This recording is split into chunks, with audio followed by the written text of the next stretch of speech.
ధాన్యం డబ్బులు వెంటనే ఇవ్వాలి ధాన్యం డబ్బులు వెంటనే దారుణం 3 నెలలైనా ధాన్యం డబ్బులు ఇవ్వకపోవడం దారుణం 2 నెలలు గడుస్తున్న ధాన్యం డబ్బులు ఇవ్వకపోవడం సిగ్గు సార్వనార్మల్ లేస్తున్న ధాన్యం డబ్బులు ఇవ్వకపోవడం సిగ్గు సార్వ పెట్టుబడి ముందుకు వచ్చిన ధాన్యం డబ్బులు ఇవ్వకపోవడం ఇవ్వాలి రైతులకు డబ్బులు ఇవ్వాలి రైతులకి ధాన్యం డబ్బులు వెంటనే ఇవ్వాలి రైతులకు ధాన్యం డబ్బులు వెంటనే అందించాలి రాష్ట్ర ప్రభుత్వం వెంటనే అందించాలి రాష్ట్ర ప్రభుత్వం వెంటనే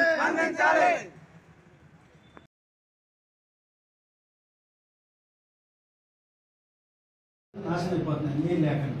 వీళ్ళందరూ కూడా పక్కపడి అక్కడ మొత్తం రైతులందరూ భూ యజమానులు అందరూ ఖాళీ చేసి కౌలు రైతులకు అంటగట్టేసి ఇతర వ్యాపారాలు పోయారండి. వీళ్ళందరూ కూడా గచ్చంతమైన పరిస్థితుల్లో అక్కడ జీవనాధారం మరో లేక వ్యవసాయం చేసి బతుకుతున్నారు. వాళ్ళందరికీ కూడా నీళ్లు రావడం లేదు, పంట అంతా పెట్టుబడి పెట్టినారు. దీనికి కారణం ఏంటంటే రావకపోవడం కారణం ఏంటంటే ఇక్కడ రాశానండి ఓఎన్జీసీ రిలయన్స్ సంస్థలో సాగునీరు తరలించిపోవడం ఒకటండి. అక్కడ రెండు కూడా ధవళేశ్వరం నుంచి డైరెక్ట్ తీసుకొచ్చండి వాళ్ళు ఉన్నటువంటి ఆర్థిక పరిస్థితి ప్రకారం. కానీ రైతులకు వచ్చేటువంటి నీళ్ళు వాటా పట్టుకుపోతున్నారండి, అక్కడ ఎక్స్ట్రా ఇవ్వట్లేదు. ఇందులో వచ్చినటువంటి వాటా వాళ్ళు తరలించుకుపోతున్నారు. అలాగే సైపాన్ వద్ద కాలువ పైన తొట్టు కట్టాలండి. అది ఎలా వచ్చిందంటే కింద భూమిలో పడండి, మళ్ళీ ఒక 50-60 మీటర్లు నీటిలోంచి కింద నుంచి వచ్చి మళ్ళీ పైకి ఎలా తేలవలసి వస్తుందండి. అక్కడ కాలువ పైన తొట్టు కట్టండి, డైరెక్ట్గా కాలం నుంచి ఎలా వచ్చేస్తుంది అదొకటి ఉంది. అలాగే మూడోది ఏంటంటే పంట కాలంలో బాగు చేయబడి పైనుంచి ఆల్మోర్ పైనుంచి కూడా పంట కాలంలో ఎక్కడ బాగుస్తారు. నేను కూడా పండేసుకుంటాను, ఈ పంట కాలం బాగోకపోవడం ఒకటండి. అలాగే అసలైంది ఏంటంటే ఇది అందరూ గుర్తించకపోవడం మేము గుర్తించాము. ధవళేశ్వరం ఆనకట్ట వద్ద అంటే పూడికి తీయట్లేదండి. పూడికి తీయకపోవడం ఏమవుతుందంటే నీరు రిజర్వ్ ఉండట్లేదు, అంటే రైతులకి కావాల్సిన విస్తీర్ణానికి తగ్గట్టుగా సాగునీరు రిజర్వ్ కావడం లేదు.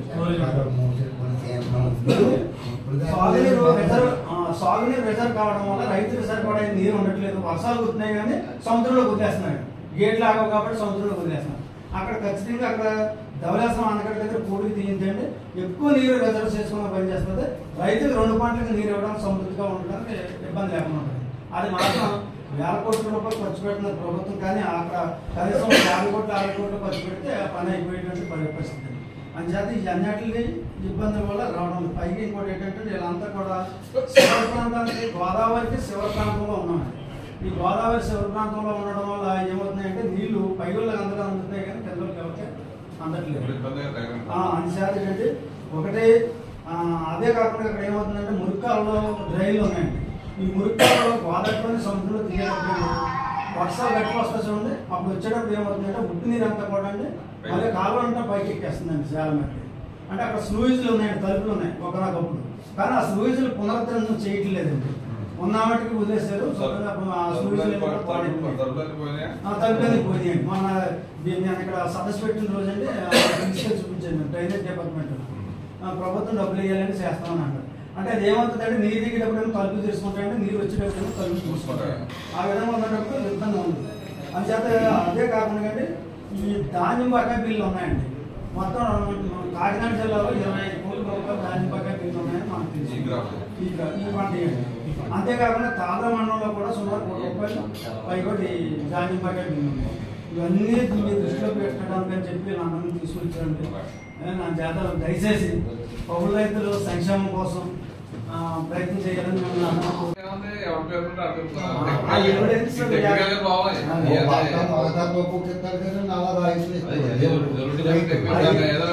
ఎవిడెన్స్ లేకపోవడానికి భూ యజమాని సంతకం పెట్టకపోవడం.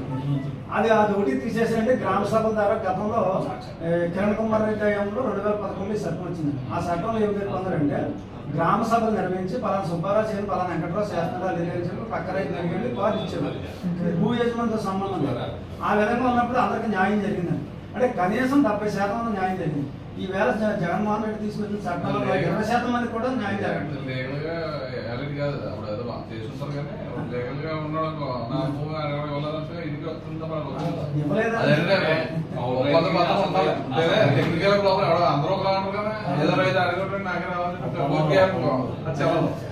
టెక్నికల్ గా ప్రాబ్లమ్స్ ఉంటాయి. దీన్ని ఏదో విధంగా రైతులు ఏ విధంగా చూడాలి. తప్ప నీకు రైతు రాసి కదా రైతు రాసి ఇవ్వనప్పుడు నీకు రాదు. అందుకని డాక్యుమెంట్ ఉండాలి. గవర్నమెంట్ డాక్యుమెంట్ వస్తాయి. టెక్నికల్ గా రైతులు నష్టపోతాం. దాన్ని ఏ విధంగా న్యాయం విషయం సార్. ఇప్పుడు కింద పాయింట్ అంటే పొలంతో సంబంధం లేకుండా కౌలు చేస్తున్నటువంటి భూమి విస్తీర్ణంతో సంబంధం లేకుండా రైతు భరోసా అందరికి ఇవ్వాలి. ఇది ఎలాగంటే అంటే ఓసీలకి ఎవరికి ఇవ్వట్లేదండి. అది రాజులు అవ్వచ్చు, లేదా సౌదర్స్ అవ్వచ్చు, కాపులు అవ్వచ్చు, వీళ్ళెవరికి కూడా రైతు భరోసా ఇవ్వట్లేదు. ఇప్పుడు కూడా ఇవ్వట్లేదు సార్. ఎవరికి దాంట్లోనే ఉన్నదండి. దాంట్లో ఓసీలకి ఎవరికి రైతు భరోసా ఇవ్వకూడదని రాస్తున్నదండి. అది కదండి నేను అడిగేది కౌలు రైతులు. నేను ఇక్కడ చెప్పే పాయింట్లన్నీ కూడా కౌలు రైతు ఇవ్వండి. ఇక్కడ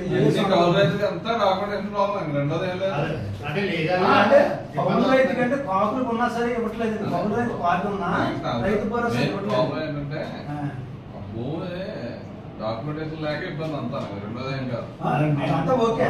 నేను ఓసీలు కౌలు కార్డు ఉన్నప్పటికీ, భూ యజమాని ఉప్పు ఉన్నప్పటికీ రైతు భరోసా లాంటి పథకాలు కౌలు రైతుకి ఇవ్వట్లేదు, ఓసీకి ఇవ్వట్లేదు. అంతే సార్. నేను చెప్పింది కొంచెం అర్థం చేసుకున్నా. అందరికి బీసీ, ఎస్సీ, ఎస్టీ, మైనార్టీలకి అందరికి కూడా కౌలు కార్డు ఉంటే వస్తుంది. ఓసీకి ఒక్కరు మాత్రం వాళ్ళు ఏం పాపం చేశారు. వాళ్ళు పుట్టింది కూడా ఈ పేదోళ్ళే కాబట్టి అంతా రైపోవడమే. వీళ్ళందరూ కౌలోళ్ళే. మరి ఎస్సీ, బీసీలు, ఓసీ, మైనార్టీకి ఇచ్చి ఓసీలకి ఇవ్వకపోవడం, ఓసీలకి కూడా కౌలు కార్డు ఉన్నప్పటికీ రావట్లేదండి. కాబట్టి రాష్ట్ర వ్యాప్తంగా 175 మంది ఎమ్మెల్యేలకు ఇస్తున్నామండి. కొంచెం మీరు కూడా రేజ్ చేస్తే కొంచెం కౌలు రైతులకు మేలు జరుగుతుంది సార్. Thank you sir. అలాగే మనకి లోకల్గా ఉన్నటువంటి సమస్య అండి ఇది. మనకి నీటి ఎద్దడి సమస్య మన నల్లవరం పంచాయతీ, అలాగే తాళరేవు, జార్జి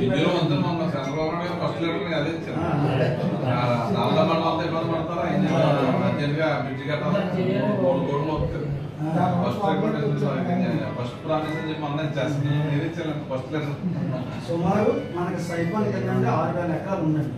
ఈ 6,000 ఎకరాలకి ఒక 3,000 ఎకరాలకి పైన కొద్ది కొద్దిగా అందుతున్న ప్రతి సంవత్సరం 175 మంది ఎమ్మెల్యేలకి జిల్లా వ్యాప్తంగా అన్ని జిల్లాల్లో వేసుకోవడానికి ప్రయత్నం చేస్తామండి. ఏంటంటే ఈ కౌలు రైతులకి గతంలో 2011లో భూ యజమానితో సంబంధం లేకుండా గ్రామ సభ పెట్టి కౌలు రైతులు గుర్తించారు. జగన్మోహన్ రెడ్డి వచ్చిన తర్వాత ఆ చట్టాన్ని రద్దు చేసి కొత్త చట్టం తీసుకొచ్చారు. భూ యజమాని సంతకం ఉంటేనే కౌలు కార్డు ఇవ్వండి. దానివల్ల భూ యజమానులు ఎవరో సంతకం పెట్టడం ముందుకు రాకుండా కౌలు కార్డు లేదండి. అలాగే కౌలు కార్డు రాకపోవడం వల్ల ప్రభుత్వం నుంచి వచ్చే రాయితీలు ఏమీ రావడం లేదు. మళ్ళీ సొంత రైతుగా పోతున్నాయండి. లేదా పుస్తు తాగడానికి వ్యవసాయం చేసేదంతానేమో ఇవ్వలేండి. అలాగే దానికి సంబంధించి 5 రకాల చట్టాన్ని అమలు చేయాలి. గ్రామ సభలు నిర్వహించి గతంలోలాగే కౌలు రైతులు దరఖాస్తులు సేకరించాలి. భూ యజమాని సంఘంతో సంబంధం లేకుండా గ్రామ రెవెన్యూ అధికారులతో కౌలు రైతులు గుర్తించి బాధ్యత ఇవ్వాలి. అలాగే పంట నమోదు, ఈ క్రాప్ బుకింగ్, కౌలు రైతుల పేరు నమోదు చేయాలి. ఇది అసలే ఇది చేయాలి సార్. ఇది చేస్తే ఇవన్నీ వస్తాయి. అలాగే పంట రుణాలు, పంట నష్టపరిహారం, పంట బీమా, రైతు భరోసా వంటి పథకాలు కౌలు రైతులకి అందేలా చర్యలు తీసుకోవాలి. రావట్లేదు సార్, ఇవన్నీ రావట్లేదు. మన రాష్ట్రంలో సుమారు 42 లక్షల మంది కౌలు రైతులు ఉన్నారు. వాళ్ళ కుటుంబాలను అన్ని వేసుకున్నా సరే సుమారు 2 కోట్ల మంది, దాదాపు 2 కోట్ల మంది ఓటింగ్స్ ఉన్నాయండి. వీళ్ళని ఎవరో గుర్తించలేదు సార్. అలాగే రైతు పేరునే చేస్తున్నాడు. కౌలు కార్డు ఇచ్చినా సరే అండి, కౌలు కార్డు ఇచ్చినా సరే మళ్ళీ భూ యజమాని అదే అండి ఎన్నటికి అర్థమండి. Technical problem. అలా కౌలు రైతు అన్న కౌలు రైతు నీకు ఎవరు చెప్తున్నారు కదా, నాకు తీసుకోలేదు.